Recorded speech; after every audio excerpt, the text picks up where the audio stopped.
Sumala sa basahon sa RCC, kinsay anaa karon sa impyerno. Atong patubagon ang ilahang kasahon nga doktrina Kristiyana. Kini nga basahon sa pahina 31 nag-ingon diha. Unsay impyerno? Tubag, ang impyerno mo'y usa ka makalilisa nga dapit nga puno sa kalayo ug sa tanang kasakitan, puloy-anan sa mga daotang Kristiyano ug sa dili man usab Kristiyano nga namatay sa sala nga mortal. Mao impyerno, kabilaab nga kalayo. Kinsay anaa karon sa impyerno? Tubag. Yan na sa pahina 9 sa doktrina Kristiyana, ingon ang ikaubag tuuhan nga mikunsad sa impyerno ug iya didtong gipanguha ang mga kalag sa mga santos, mga padres nga nagpaabot kaniya. Asa karon ang mga asa unsay tuwa sa impyerno? Mga santos ug mga padre. Tuwa ka paabot. Dapuno, tuwa ka paabot karon. Ay kuhaunon pa. Ang Dios magpasalamat. Ang amahan sa bakak mao ang Yawa. Kining atong mga higala nga membro o defensor sa Seventh-day Adventist, gigamit nila ang basahon nga doktrina Kristiyana.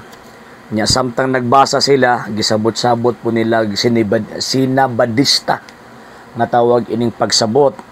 Pag may kong sinabadista nga pagsabot, bot pasabot ana, murag ang panabot kitid ba?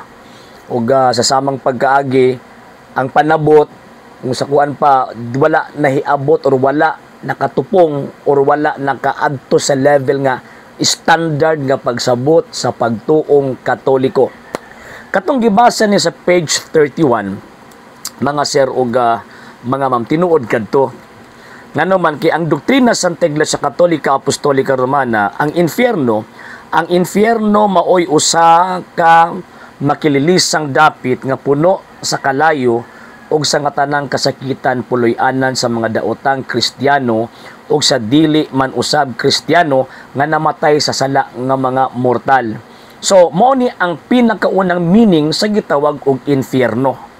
Pero ang term nga infierno nga gisgutan sa 31 dili na mao ang term nga infierno or bisan same nga term pero dili mao ang buot ipasabot nga infierno nga lugar ang gisgutan sa page 9. Nga naman kay sa Latin word inferus sa original nga tawag ining Greek nga gigamitan according din ni sa Apostles' Creed, hell, which is the place of eternal damnation for the demons and wicked souls, is called Gehenna in Hebrew, Tartarus in Greek, and Infernum in Latin. Since the original Greek text of the Apostles' Creed, actually ang gibasa niya is a refer na sa profession of faith. Kung imong basahon na sa page 8 and the page 9, ang tawag ining pagpadayag sa pagtuuna. O niya, si Kristo man ang giingon din na nga tawag ining tuhuan nga mikunsad sa infierno, descended into hell. Di ba? Katong sa itong credo, He descended into hell and the third day He rose again from the dead. Okay. So, mo na ka ng pulungan niya. Ilang yun ako na nga, same nga word nga infierno, gigamit sa tawag in page 9 o sa page 31 sa doktrina Kristiyana, ang ilang una same ng kahulugan. No. Mali. Nga naman, kaya ang kanang giingon sa Apostles' Creed nga, He descended into hell, kanang He din na refer kang Ginoong Hesukristo. Number 2, kanang hell nga gisgutan din na inferus in Latin, meaning the spirits of the underworld. So, ang term nga inferno or infierno na ay daghang mga meanings. Depende sa gitawag o paggamit. Kunya actually, na ay mga panudlang Iglesia Katolika Apostolika Romana, pag mingog infierno, buti pasabot, kuan ka, deprive ka. Deprive ka, ang theological meaning niya, deprive ka sa beatific vision. So, ang tanang gitawag og mga lugar nga deprive from the beatific vision, basta naa sa tawag ining laing kinabuhi, makonsider siya as part of infierno. Mabitaw nga ang kanang purgatory, part siya. Pagkahuman kining tawag ining limbo, part gihapon siya. Ngano man kay same ang ilang state na kung baga deprive sila sa vision of beatific vision. Pero dili pareha ang ilang torment. Ngano man kay sa impyerno, eternal damnation. Sa purgatory, temporary punishment. Sa gitawag og limbo, deprive lang siya sa tawag ining beatific vision. Nagulat sila. Gitawag og pag-abot sa atong Ginoong Hesukristo. So karon, dirita sa iyang gitawag og page 9 kasi sumala pa niya kinsa daw kuno ang naa sa infierno. Ang iyang una ng infierno kadtong hellfire, no. Dili na mo igisgutang infierno sa page 9. Diha pa lang namakak na kining atong mga amigo nga member sa Seventh-day Adventist. Bakakon giding mga tawhana. Ikaduha, ingon pa sila kinsa na ang naa dito sa infierno. Ingon pa nila mga santos daw og mga padres. Kung imong basahon na nagkasulat sa doktrina Kristiyana, ang ikaapat, again na, kredo niya, ang mahitungod sa pagkatao sa atong Ginoong Jesucristo. Mao kini, mao ni ang tawag ining pagkatuuhan.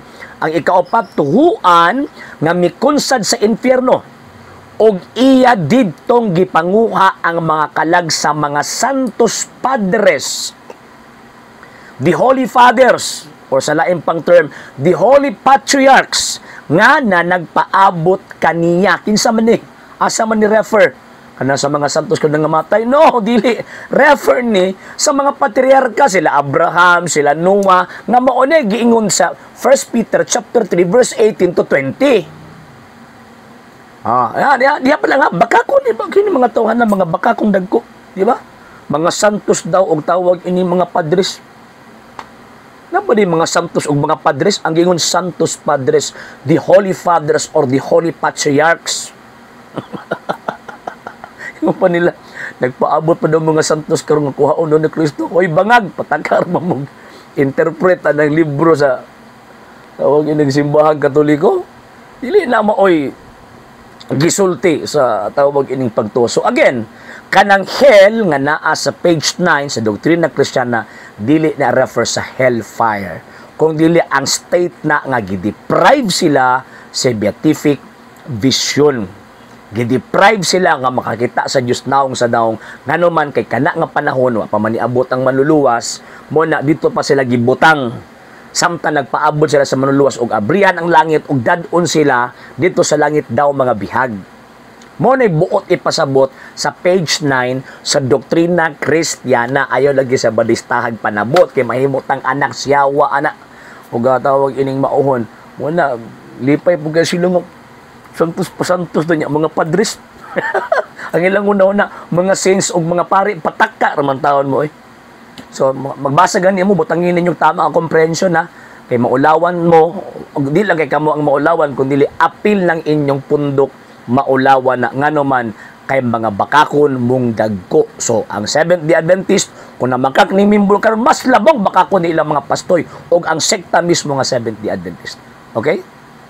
Sa hindi pa po nakapag-follow sa mga pages po natin, i-follow nyo po yung mga pages po natin. RJ Horolanciano II TV, Apolia Punto Argumento page, Kuya Apologies TV page, and RJ's Vlog 2022. And pwede rin po kayo mag-send po dyan ng Facebook stars. And also, sa ating po mga channels, sa hindi po nakapag-subscribe, i-subscribe po ninyo yung mga channels natin. Dalay Catholic, Apologies International Official, RJ Sano II TV, Kuya Apologies TV, and Barrio Kawayan Religious Forum.